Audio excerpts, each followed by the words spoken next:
China wants to beat the US in every industry, including the cannabis industry. So it's flooding the US with cheap cannabis and criminal networks.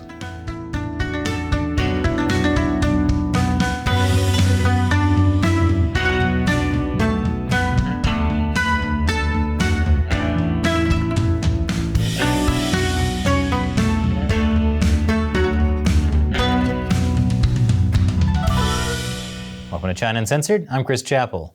This episode is sponsored by Surfshark. Whenever you go online, especially if you're searching for words like marijuana, you should be using a VPN like Surfshark to protect your identity. So the Chinese Communist Party wants to be number one at everything. Number one military, number one economy, number one cannabis producer? Most people probably wouldn't think China is a big cannabis producer, given that the country is very strict about drugs. Chinese authorities crack down on cannabis inside China, even when Chinese citizens use cannabis in other countries.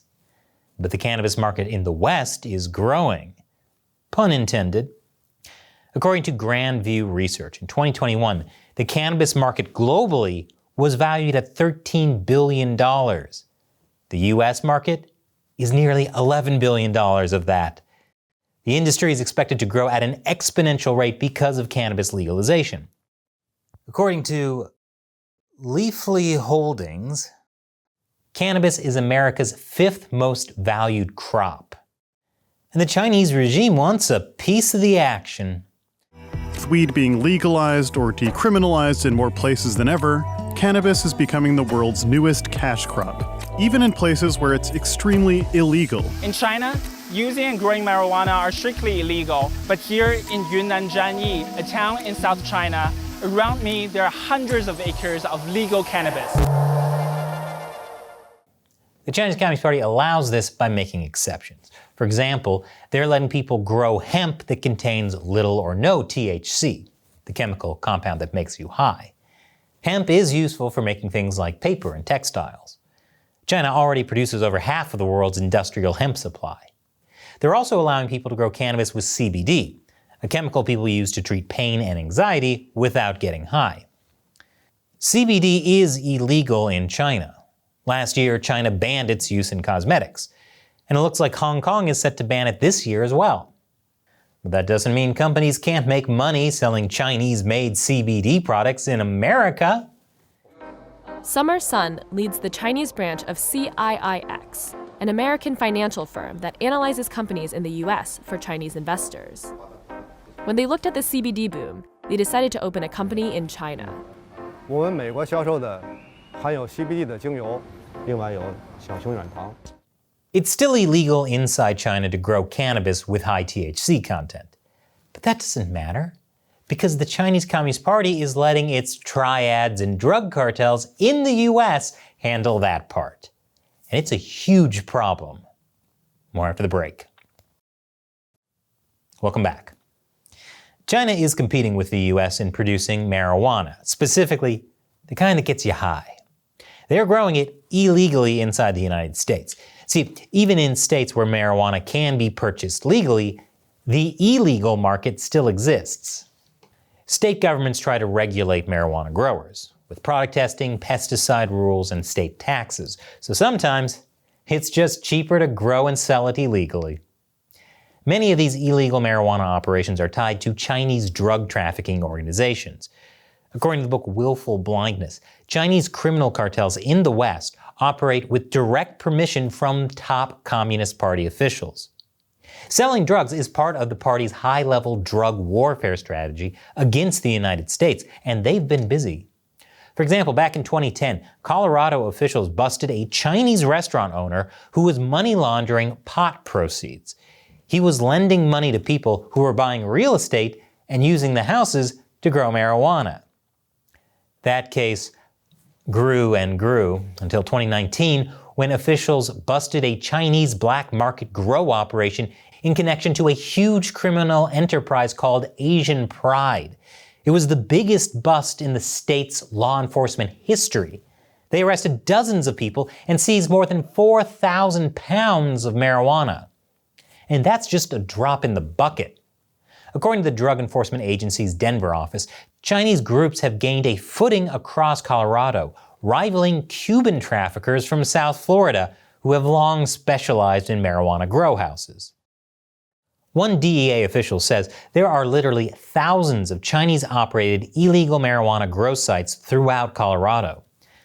These kinds of operations launder money through social media apps, QR codes, and money brokers in China. They also drive up land prices and divert water from nearby homes and farms, which is not great if you're in a state with severe drought.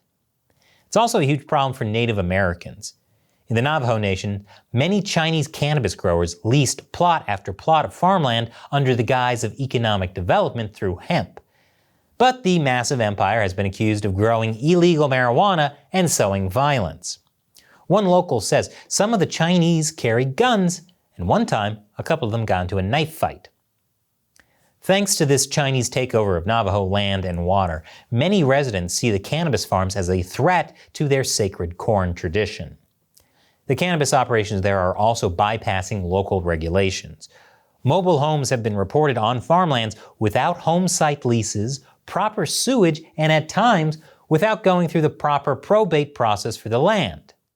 This has led to a lot of protests against hemp, guest workers, and farm owners who had sublet their land. A movement is growing within the Navajo Nation over recent hemp farms popping up on their land in Shiprock, all the way up to Farmington. Sky News 13 shows dozens of greenhouses along the river, even right across the street from the high school. One state that's facing a huge surge in Chinese black market marijuana is Oklahoma. After Oklahoma legalized medical marijuana, criminal enterprises have moved there to take advantage of its loose regulations. A raid last year south of Oklahoma City uncovered not just illegal marijuana, but also human smuggling, with about 30 Chinese workers who may have been trafficked into the U.S. The Oklahoma Bureau of Narcotics says Oklahoma is now the #1 black market supplier of illegal marijuana in the country. Fixing this issue won't be easy. The U.S. has a difficult time tracking down these illegal marijuana grows and ghost ownership. According to the Midwest Center for Investigative Reporting, government records of who owns what is completely mismatched.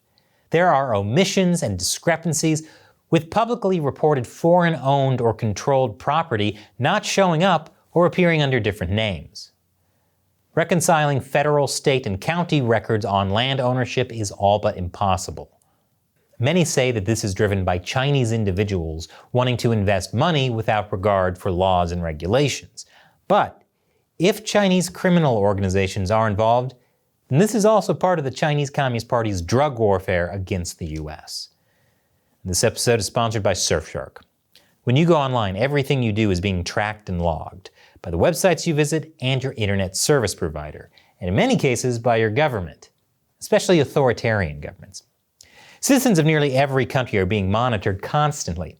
That's why no matter where you live, you should always be keeping your internet activity private, using a VPN like Surfshark.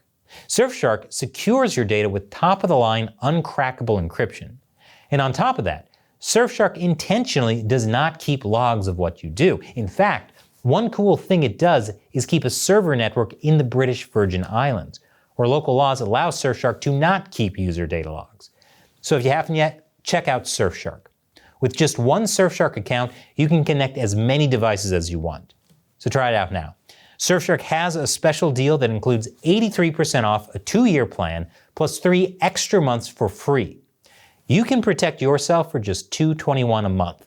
So go to surfshark.com/uncensored and use the code uncensored to secure this deal. The link is in the description down below. Once again, I'm Chris Chappell. Thanks for watching China Uncensored.